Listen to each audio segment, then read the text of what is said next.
श्री तुलसीदास जी महाराज रचित हनुमान चालीसा जेना पाठ कर्या ए हनुमान चालीसा ने समझवा माटे एना एक एक शब्द जो समझाय अने जीवन में उतरे तो बहु मोटू विज्ञान आमा समायेलुं छे। अध्यात्म जगत लो के पछी आधुनिक जगत लो के बंनेनो निचोड़ आ हनुमान चालीसा में आपी दीधो छे। तुलसीदास जी महाराज हनुमान जी ने पोताना गुरु रूप माने छे, कारण के रामायण नो प्रसंग छे। तुलसीदास जी ना जीवन चरित्र में बताव्युं छे कि ज्यारे चित्रकूट के घाट पर भई संतन की भीड़, तुलसीदास चंदन घिसे और तिलक करे रघुवीर। भगवान रोज त्यां आवता, तुलसीदास जी ने भगवान ना दर्शन करवा हता। कथा तो बहु विस्तारवाળી છે। પછી હનુમાનજીએ ઓળખ આપી કે ભગવાન રોજ કથા સાંભળવા આવે છે। તમે જ્યારે ચંદન ઘસો છો ત્યારે, તમે જ્યારે રામ કથા કહો છો ત્યારે ભગવાન આવે છે। तो हनुमानजीना कहेवाथी तुलसीदासजी महाराज भगवाननी राह जुए के हमणा आवशे आवीने बधा जता रहे, पण भगवानने ओळखी न शके। एमां एक दिवस भगवान निकळवानी तैयारी छे, तुलसीदासजी ओळखी न शक्या त्यारे पोपटनुं रूप लईने हनुमानजीए तुलसीदासजीने संकेत आप्यो कि तमे जेने तिलक करो छो ए ज प्रभु राम छे। तो प्रभु रामनी ओळख हनुमानजीए तुलसीदासजी महाराजने करावी। एटले तुलसीदासजी महाराज एम माने छे कि हनुमानजी ए मारा गुरु छे, कारण के गुरु जे होय, सद्गुरु जे होय ए ज आपणे भगवान ओळखावी शके। अपना व्यवहारिक जीवन में एक मां एवं पात्र छे जे आपने हरेक पात्र ने ओळखाण आपे, अने अध्यात्म जीवन में एक सद्गुरु एवा कृपाळु छे कि जे आपने भगवत शरणनी ओळख आपे। अने एटले ज्यारे हनुमान चालीसानी रचना करी त्यारे एनी शरूआत तुलसीदास जी महाराजे एम कीधुं, श्री गुरु चरण सरोज रज निज मन मुकुर सुधारी। एना चरणोनी रज मने मळी के जेनाथी मारा मन रूपी दर्पणनी, मारुं मन रूपी जे दर्पण छे जे मलिन थई गयुं हतुं ए आजे स्वच्छ बनी गयुं, शुद्ध बनी गयुं, सात्विक बनी गयुं। अने आ बहु जरूरी छे के आपणुं मन रूपी दर्पण शुद्ध बने, स्वच्छ बने, सात्विक बने। અને ગુરુ કૃપા વગર સંભવ નથી। મનરૂપી દર્પણને સ્વચ્છ કરવા માટે ગુરુ કૃપા જ જરૂરી છે। ગુરુ શરણ વગર, ગુરુ શરણાગતિ વગર એ શક્ય નથી। એટલે તુલસીદાસજી મહારાજ એમ લખે છે, શ્રી ગુરુ ચરણ સરોજ રજ નિજ મન મુકુર સુધારી, બરનૌ રઘુવર વિમલ જશ जोदायक फलचारी। एनी कृपाथी, मारा जे गुरु छे, मारा जे सद्गुरु छे, एनी कृपाथी मारुं मन स्वच्छ बन्युं, सात्विक बन्युं। अने एनाथी थयुं शुं तो के रघुवीर विमल जश, भगवान रामनी गाथा हूँ गाई शक्यो। तो गुरु रूप माने छे हनुमानजी ने। એટલે હનુમાન ચાલીસાના અંતમાં પણ એમ લખ્યું કે જય જય જય હનુમાન ગુસાઈ, કૃપા કરહું ગુરુદેવ કી નાઈ।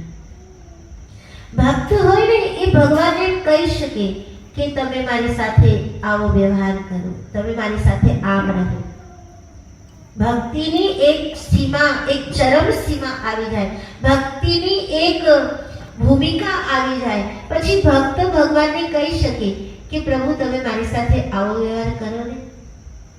ભક્ત ભગવાનને કહી શકે તમે બાળક બની જાઓ ને. ભક્ત ભગવાનને કહી શકે તમે મારા વડીલ બની જાઓ ને. ભક્ત ભગવાનને કહી શકે કે તમે મારા ગુરુ બની જાઓ. એ અધિકાર ત્યારે મળે કે જ્યારે ભક્તિની એક સીમા વટાવી જાય, ભક્ત એક ચરમ સીમા ઉપર પહોંચી જાય. તો તુલસીદાસજી મહારાજની આ હનુમાન ચાલીસામાં હરેક દોહાની અંદર, હરેક ચોપાઈની અંદર એણે હનુમાનજીના ગુરુ રૂપમાં દર્શન કર્યા છે. અને ગુરુ જે હોય એ સર્વ કરવા માટે સમર્થ છે. એટલે કીધું ને, દુર્ગમ કાજ જગત કે જેતે સુગમ અનુગ્રહ તુમ્હારે તેતે. દુર્ગમમાં દુર્ગમ કાર્ય કોઈ કરી શકે તો એ આપણા ગુરુ છે. હનુમાનજી માટે કીધું છે ને, રામજી પણ સ્વયં કહે છે રામચરિતમાનસમાં કે જે હું ન કરી શકું એ મારો હનુમાન કરે છે.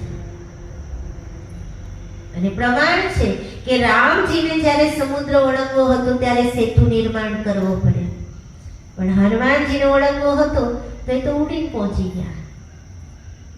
આવા તો કેટલાય પ્રમાણ આપણને રામચરિતમાનસમાં મળે.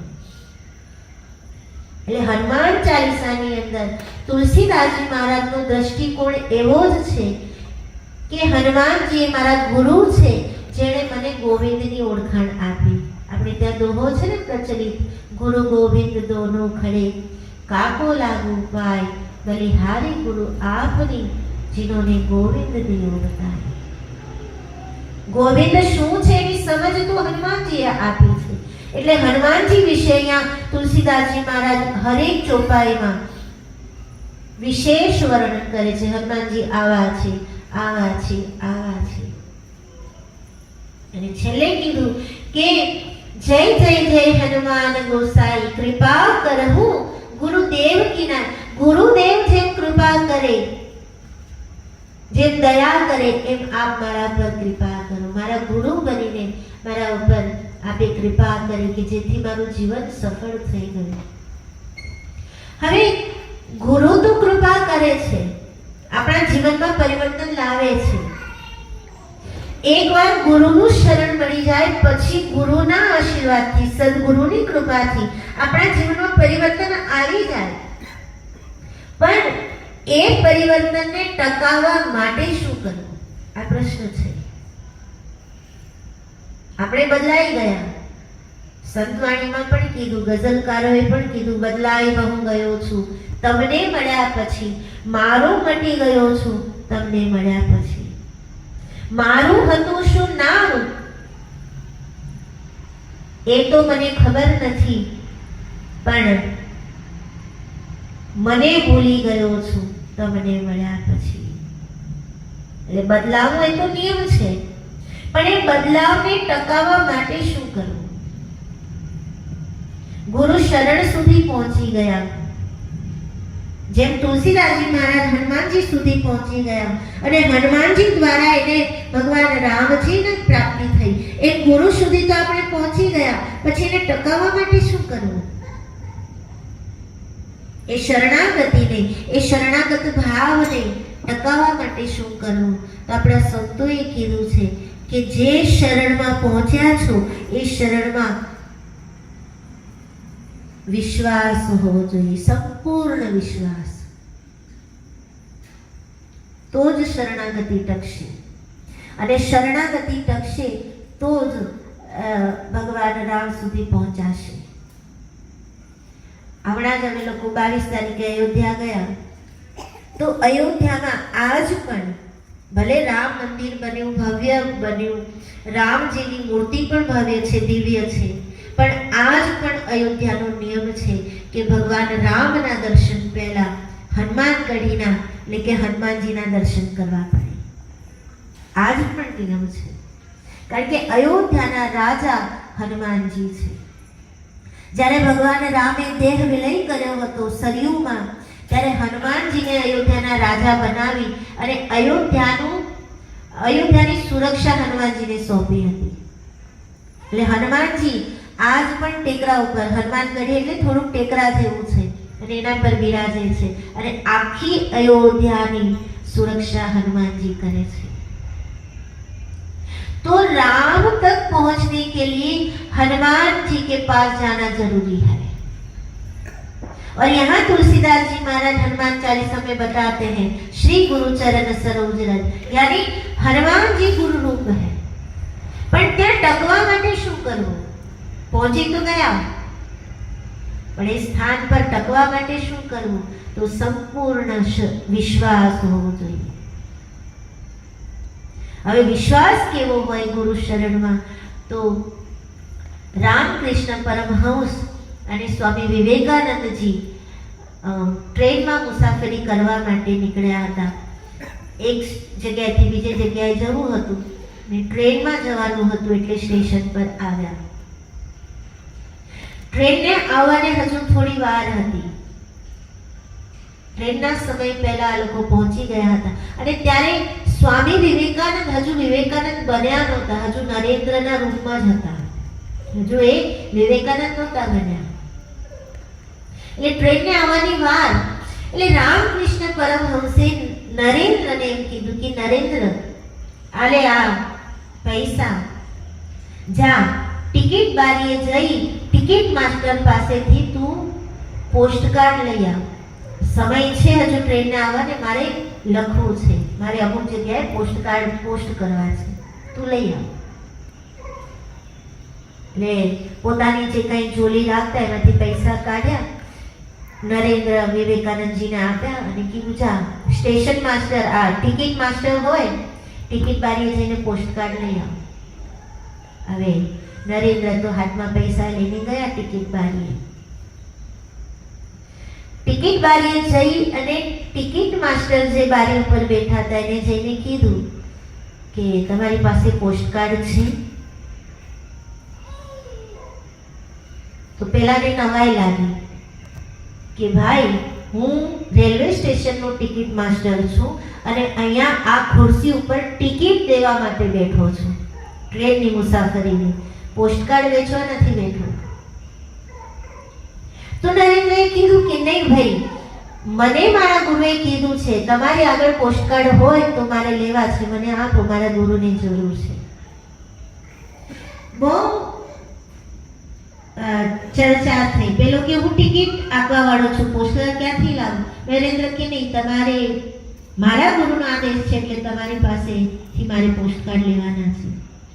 એટલે પછી ટિકિટ માસ્ટરને યાદ આવ્યું કે હા, મારે મારા સગાવાલાને પત્ર લખવો હતો, એટલે મેં અહીંયા આવતા પહેલા, નોકરી પર જોડાતા પહેલા પોસ્ટકાર્ડ ખરીદી અને હું આવ્યો હતો. એવા 6 પોસ્ટકાર્ડ મારી પાસે પડ્યા છે, એમાંથી 4 તમે લઈ જાઓ, 2 હું રાખું. અને 4 પોસ્ટકાર્ડ લઈ અને નરેન્દ્ર રામકૃષ્ણ પરમહંસ પાસે આવે છે અને આપે છે પરમહંસજીને. હવે ના નરેન્દ્રએ પ્રશ્ન કર્યો કે ટિકિટ બારીએ મને પોસ્ટકાર્ડ લેવા શું કામ મોકલાવ્યો, અને ના રામકૃષ્ણ પરમહંસજીએ ખુલાસો કર્યો. પણ સાથે જે બીજા હતા ને જોનારા, કારણ કે એકલા આ બંને જ નહોતા, બીજા 2-3 જણા પણ હતા, એમાંથી કોકે પૂછ્યું કે આવું શું કામ કર્યું? ત્યારે રામકૃષ્ણ પરમહંસ એમ બોલ્યા કે હું જોવા માંગતો હતો કે આનો વિશ્વાસ કેવો છે. ભલે એ બુદ્ધિશાળી છે, એને ખબર હતી કે ટિકિટ બારીએ પોસ્ટકાર્ડ મળવું શક્ય જ નથી, પણ હું તો પરીક્ષા કરતો હતો કે આનો વિશ્વાસ છે કે નહીં, આને મારા વચન ઉપર ભરોસો છે કે નહીં. જો ભરોસો હતો એટલે જે ટિકિટ બારીએ જઈને પોસ્ટકાર્ડ લઈ આવ્યો. પછી પેલો બુદ્ધિશાળી જે તર્ક કરવા વાળો હતો ને, એને નરેન્દ્રને પૂછ્યું, સ્વામી વિવેકાનંદજીને, કે તમને એમ ન થયું કે ટિકિટ બારીએ મને પોસ્ટકાર્ડ મળશે કે નહીં? તો કે મને એવો વિચાર જ નથી આવ્યો, કારણ કે મને ખબર હતી કે મારા ગુરુએ કીધું છે એટલે મને મળી જ જશે. તો આ રામકૃષ્ણ પરમહંસના જીવનની, આ સ્વામી વિવેકાનંદજીના જીવનની આ ઘટના આપણને બતાવે છે કે વિશ્વાસ જો સંપૂર્ણ હોય અડલ વિશ્વાસ હોય તો દુર્ગમ કાજ જગત કે જે તે સુગમ અનુગ્રહ તું, એનો અનુગ્રહ થઈ જાય ને તો દુર્ગમમાં દુર્ગમ કાર્ય પણ સુગમ બની જાય છે. આ હનુમાન ચાલીસા પ્રમાણ આપે છે. તુલસીદાસજી અહીંયા શબ્દો લખ્યા દુર્ગમ કાજ, એટલે કે જે અશક્ય હતું એને પણ હનુમાનજીએ શક્ય બનાવી દીધું. કેમ?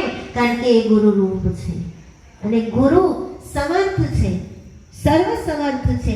જીવનમાં એવું કોઈ કાર્ય નથી કે જે અશક્ય હોય. એટલે કીધું દુર્ગમ કાજ જગત કે જે તે સુગમ અનુગ્રહ તુમ્હરે તે.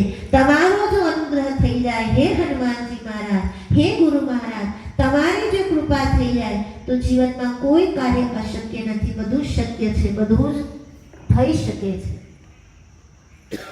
તો હનુમાન ચાલીસા દ્વારા તુલસીદાસજી મહારાજે પોતાનો ગુરુ ભાવ, ગુરુ પ્રત્યે પોતાનો જે ભાવ છે, પોતાનો જે વિશ્વાસ છે એ રજૂ કર્યો છે. એ ભાવને, એ વિશ્વાસને આપણા હૃદયમાં જાગે એવી હનુમાનજીને પ્રાર્થના કરી